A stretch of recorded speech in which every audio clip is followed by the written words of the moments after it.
Welcome to Silverstreak.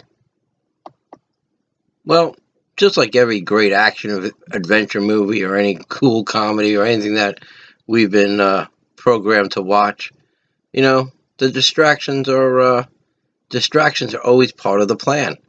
And I think the stage is set, and we got some great distractions for this week, right? We got the presidential debate is coming up.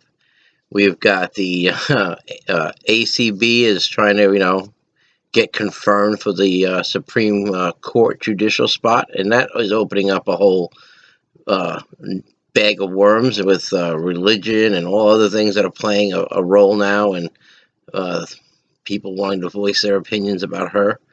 Oh, we got the world news. We've got some other distractions. We still got people running around with masks on their face, and as places are trying to open up and people just not buying the narrative anymore. Oh, we got vaccines to argue about. We got all these distractions. Everything is set up in place. The illusion is set up in front of us to keep the American conscious fixated and focused at the problems in front of us, and not really paying attention to the world around us. And I think that's what we all really need to be doing, is trying to pay attention to the little things that are around us that are kind of happening. And over here we have some of those little things that I kind of found interesting today when I came home. And one of the things I read was, Barclays Bank has a leaked email. Yep, that's what it was.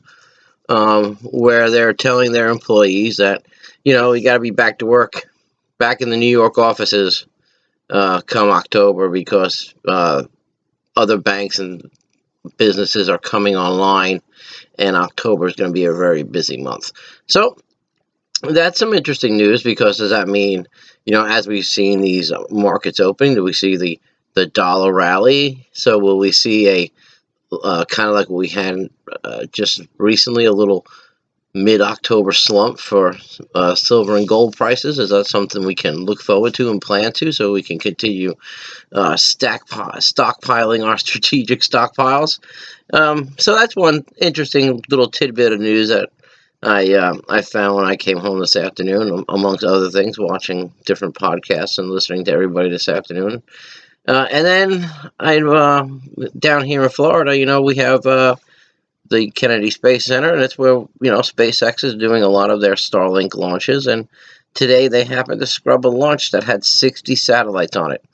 So I find this really interesting, because as we're getting close to this October, kind of like this October focal point we have now, mid-October, with the IMF and other things that are happening that could possibly lead to some kind of currency thing, that whether it be a currency reset or a currency reevaluation, or just revamping the whole thing. Who knows what they have? I mean, we are kind of like on a little bit of a ride, but I do find the Starlink thing kind of interesting, only because if it's the quantum financial system, is it something that is going to be run on these Starlink satellites?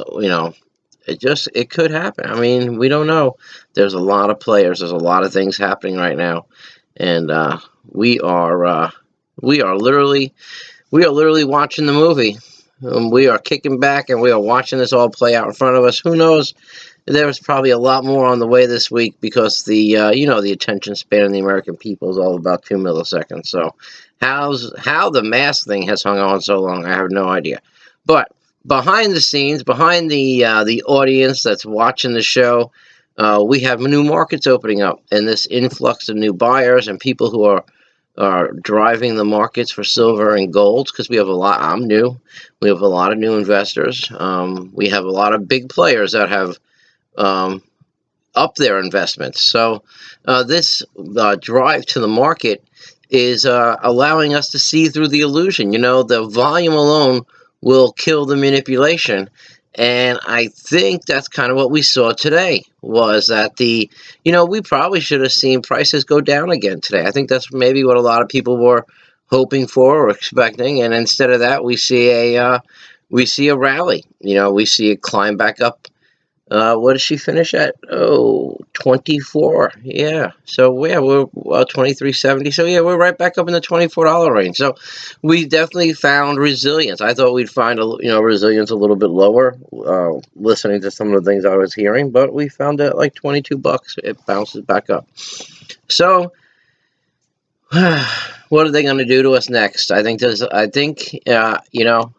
weather is great right now for buying silver and gold, but I think there's a storm on the horizon. I still don't think we're out of this yet. It's a volatile market. We play the ups and downs. We're in it for the long haul, but I think we're going to see whether it's another slump. I don't know if we saw, another kind of downward trend. I don't know. I think we'll hang out at 24, 25 at least for a week or two. That's been its habit anyway. It kind of finds a spot and hangs for a week. It'll drift a little bit up and down, but not much to make a difference. And then the following week, depending on the powers that be of the market, it will do something else. So everybody just stay aware, stay prepared, watch out, keep your eyes on the market. And if you do decide to invest with sound money, give our friends at Money Metals Exchange a shout. Give them a try, give them a shout. They were nice enough to set me up with a promo code under my YouTube channel, silverstreak. It's a one-time code. You purchase a qualifying purchase of $100 or more, and you can get a free half ounce of silver. It's a one-time code. If you've got it already, you can't get it again. And with that, I'm going to say thank you for watching Silver Streak.